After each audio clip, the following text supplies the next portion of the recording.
หลานชายคนใหญ่28 ปีละเด้หลานชายคนใหญ่ค่อยออเดอร์พิซซ่าซิวสีมือยายแม่ตู้ลาบเป็ดให้กิน3 ตัวมีแต่เนื้อเป็ด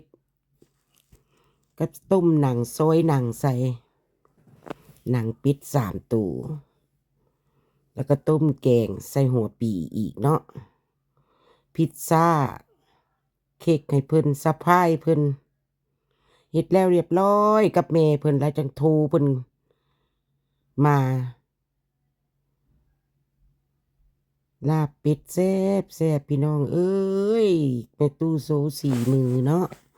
กับข้าวเหนียวน้ำหวานถั่วดำใส่สาลีแล้วก็วุ้นอีกได้ผักกระเดามาไหมได้ผักกระเดาสะพายเพิ่นสะพายเฮ็ดบ่อยเพิ่นฮู้เนาะเฮ็ดแล้วเรียบร้อยจังเชิญเพิ่นมาแม่เพิ่นสาวจอยสาวซากุระค่อยนึ่งข้าวเหนียวก็ถึกข้าวใหม่เนาะไปซื้อข้าวเหนียวซื้อเป็ดมาซื้อหัวเป็ดมาอีกแบกบักใหญ่หนึ่งเนาะแต่ว่าบ่ได้เฮ็ดให้พวกเพิ่นกินดอกแต่ว่าลาบปอกลาบเป็ดนี่หลานค่อยเกิดอยู่อเมริกาก็กินเบิดซุคนเด้อพี่น้องเด้อผู้ใหญ่ขึ้นไปกินเบิดมักหลายตู้ลาบเป็ดนี่นะแกงข้อยก็แกงใส่อันหัวปีพุ่นได้พี่น้องมีผักซอกผักใส่เป็ดกับตัวบักใหญ่ตัวหนึ่ง25 เหรียญเนาะซื้อมา3 ตัวกระดูกกระเดียวมันก็แกงแล้วก็ได้หัวเป็ดมาอีกแบกบักใหญ่หนึ่งหัวเป็ดต่างหากเนาะหัวบักปีกับหัวหนึ่ง$4แล้วก็เห็นผักห่มก็ซื้อผักห่มมาไว้ลวกกินกับป่นพร้อมเนาะผักกินกับลาบก็กินแบบลาวๆเฮานี่ล่ะก็มีผักกระเดาเฮ็ดลาบกินกับแบบกินกับผักขมๆเนาะผักขาวทองแน่ครอบครัวข้อยก็มักเนาะลูกสาวข้อยกับข้อยนี่ล่ะพวกหลานเขาบ่กินดอกเขาบ่ฮู้กินดอกหัวคิงก็ซื้อมาไว้หัวคิงนี่บ่ได้ขาดเฮือนเนาะต้มน้ำซากินก็แซ่บเด้อหัวคิงเด้อเด้ลาบเป็ดนะได้โบบักใหญ่หนึ่งกินเหลือเป็นครึ่งผู้ใดนะไว้คั่วกินมื้ออื่นคือสิแซ่บหยังวะ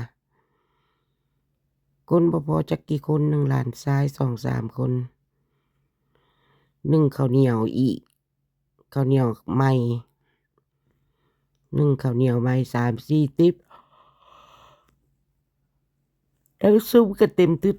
ทัดอยู่เลิกมาก็ยังกินพิซซ่าต่ออีกแต่ไปกินกับข้าวลาวพิซซ่าข้อยก็มีแต่ผักข้าวทองผักขมนี่แหละข้อยน่ะบักเขือเฮ็ดอาหารลาวๆได้แกงใส่หัวปีเนาะพู้นนะเต็มหม้อใจกินอันก็แซ่บน้ำมันก็แซ่บ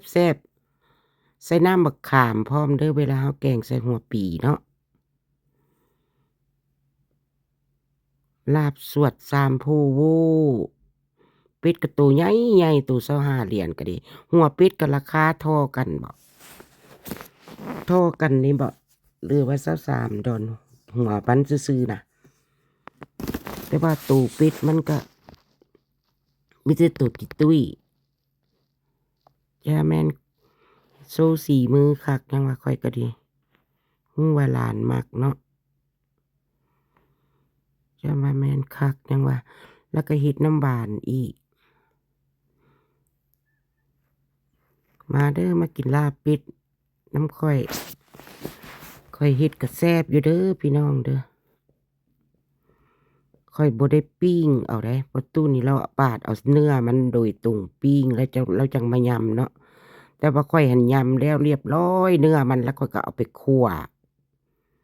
หอมๆใส่กระเทียมเฮ็ดไฟมีเดียมบ่ได้เฮ็ดไฟแรงหนังเราก็ต้มต่างหากแล้วจังมาซอยใส่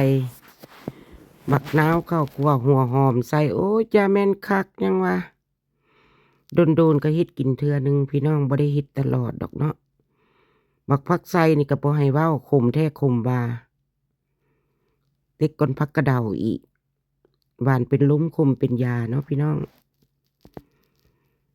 โดนๆก็จังกินบ่ได้กินตลอดดอกมันเฮ็ดยากต้องใช้เวลาเฮ็ดลาบเป็ดน่ะอยู่อเมริกาพี่ก็อยู่หากินเฮากินแนวใดลูกหลานเฮาเขาก็กินนำแนวนั้นบัดเขาใหญ่มาดอกว่าเด็กน้อยเขาก็บ่กินแล้วเนาะแต่ว่าจ้ำน้ำแกงป้อนก็กินอยู่ผู้น้อยก็ดีแต่ว่าลาบมันก็ผู้น้อยๆก็บ่กินพวกใดเขาใหญ่เป็นบ่าวเป็นสาวแล้วเขาก็กินพวกเด็กน้อยเขาก็บ่กินแล้วเขาก็กินแต่พิซซ่านะผู้ใหญ่กินเทิงพิซซ่ากินเทิงลาบเป็ดมึงได้หัวเป็ดมาถุงหนึ่งโซละโซอีกโซตัวเป็ดมันตุ้ยพี่น้องตัวเป็ดก็ดีนะหัวมันก็ต่างหากเด้อพี่น้องบ๊ายบาย